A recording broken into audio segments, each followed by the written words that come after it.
We are anonymous. No face, no flags, no permission slips. I show up when powerful people expect silence. And today's story is moving faster than a speeding bullet across the globe. Honestly, when it comes to Melania Trump, why should all the comics get to have all the fun, while the rest of us get none? We all need a laugh once in a while. And right now, Australia is delivering one of the loudest laughs on earth at Melania's movie. That shiny documentary Amazon bet a mountain of money on. And yes, it's the same kind of money. That makes you wonder whether this was entertainment or a billionaire's please don't hurt me offering to Donald Trump. Here's the truth. Jeff Bezos, through Amazon/MGM, reportedly poured a staggering amount into Melania's documentary, and multiple outlets are pegging the total around $75 million, with reporting that includes a big rights payment and an equally huge marketing push. That kind of cash doesn't scream art. It screams favor. And while the Trump world loves to act like everything they touch turns to gold, the early reaction has been,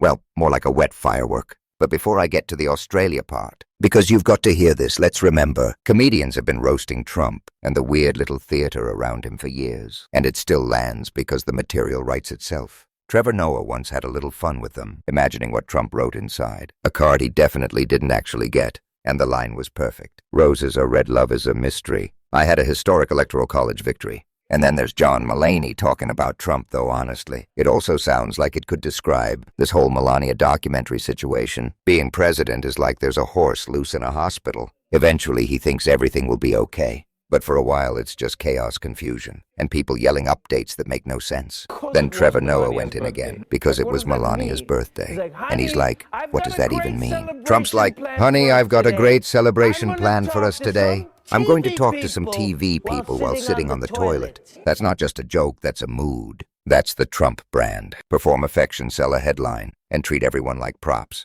And Mulaney's horse metaphor keeps getting better, because no one knows what the horse is going to do next, least of all the horse. He's never been in a hospital before. Then they try to find experts on the news like, we're joined now by a man that once saw a bird in the airport. Get out of here with that. Mulaney keeps riffing after a couple hours. The doctor tells Melania she can go home. And Melania's like, no, I should stay. I should stay until you check everything out. I stay longer.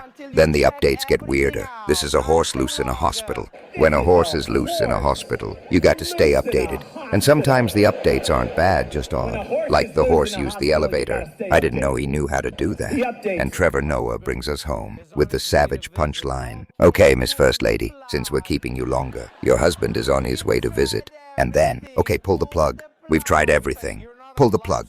You're not on life support. I don't care, just try it. Now, if you'd like to see Trump and Melania out of the White House, the original segment literally says, just subscribe to the channel. But let's keep going because Stephen Colbert had something to say too about the oddities of Melania Trump. There's that rumor that sometimes at Trump's public appearances with Melania, the First Lady deploys a body double. Just imagine that Donald Trump replacing his wife. Come on. So with all that as the backdrop, here's where it gets delicious. Considering all the mayhem Donald Trump has caused multiple countries, including his attacking Canada, Greenland, everyone else, but also Australia.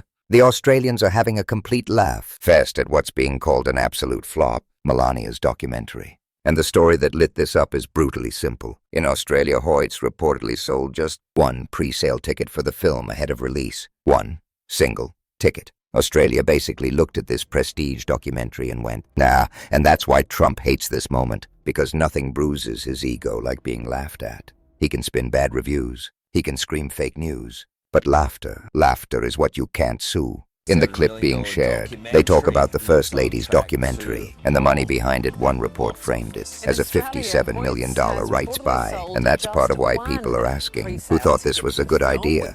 They bring on comedian/commentator Pete Dominic, who jokes that he's the one ticket holder. And when they play a line from the film, "Hi, Mr. President, congratulations," they ask him, "Did you watch it?" He says, "I did not." "Yeah, I will see it on the news." Then he admits he got a ticket because he wanted someplace quiet and alone. That's the best review imaginable. It's not entertainment. It's a paid excuse to sit in silence. Then Pete says something else that matters. He doesn't even think the phone call between the two of them was real because he doesn't think they talk. He thinks they had Trump record his side separately at a different time. And then he points out who directed it. Brett Ratner, who's been radioactive in Hollywood for years, and Pete claims Ratner is in the Epstein files and says he's been credibly falsely accused by several women of horrible things. Let me be clear, those are allegations being repeated by a commentator in that segment, not proven facts I'm declaring here. But it shows you the vibe of this production and why people are side-eyeing it. And it gets darker and funnier. Pete says nobody's going to see it right now. It's all memes and jokes. Tickets selling in the single digits. He mentions comedian Jim David joking. Someone broke into his apartment. Didn't take anything. They just left 4 tickets to Melania, and he calls it a hate crime. Then comes the line that's so grotesque, you almost respect the commitment. I'd rather have a crushed glass and Tabasco enema than see the Melania film. And another, I'd rather take a ride on the OceanGate Titan II submersible than sit through 2 hours of that propaganda. People are very dark and very funny. Then Pete drops the most brutal summary. This movie should have been called Hollow Barrel, because we don't know who the First Lady is. We don't know what she stands for, anything about her. He says nobody believes the marriage is real, and then he goes further saying, if you really want to be technical, he calls her an undocumented immigrant with an anchor baby, framing it through the rhetoric of Trump world dear leaders. Again, that is a political insult, and a claim made by a commentator in the clip immigration status claims are serious and often mangled for propaganda. So don't take that as a verified biographical statement. Take it as a window into how ugly this conversation has gotten in the U.S. And the punchline from the hosts is basically, well, the production cost them $35 million.